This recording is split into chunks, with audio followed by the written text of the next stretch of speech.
कल डिस्कशन हो गया था जिसका कूलॉम लॉ का। तो कूलॉम लॉ था कौन से Q1 से Q2 तक के दो चार्जेस रखे हुए थे Q1 और Q2 और इनके बीच की डिस्टेंस थी स्मॉल r। तो कूलॉम लॉ के अकॉर्डिंग था कि इनमें जो होगा अट्रैक्शन और रिपल्सन दोनों लग सकता है। तो यहाँ पर बात हुई कि फर्स्ट इसका पॉइंट आया F directly proportional to Q1 and Q2 and second point आया F inversely proportional to 1/r²।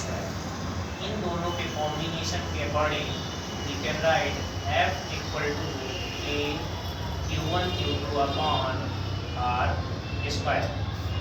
ये कूलॉम लॉ एक्सप्लेन हुआ था और इस पर K की वैल्यू रखी गई थी 1/4πε0 Q1 Q2 अपॉन r²।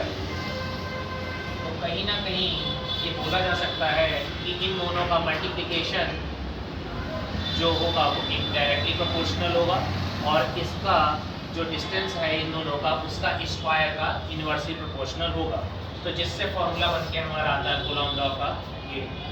अब इसकी वैल्यू कहीं न्यूमेरिकल क्वेश्चन जब सॉल्व करना होगा तो f की जगह 1/4πε0 की वैल्यू की बेस पर 9 × 10⁹ वैल्यू लिख दी जाएगी और Q1 और Q2 की वैल्यू लिखकर अपॉन r² लिख दिया जाएगा।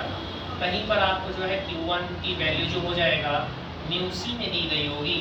म्यूसी का मतलब माइक्रो कूलॉम में दी गई होगी। तो माइक्रो कूलॉम को आप कन्वर्ट करने के लिए सपोज दैट अगर Q1 की वैल्यू 2 म्यूसी दी गई है सो वी कैन राइट 2 × 10⁻⁶। तो ये आपका कूलॉम की वैल्यू आ जाएगी और इस वैल्यू को यहाँ से ये पूरी वैल्यू लेकर इस बेस पर पुट अप करके न्यूमेरिकल क्वेश्चन सॉल्व हो जाएगा।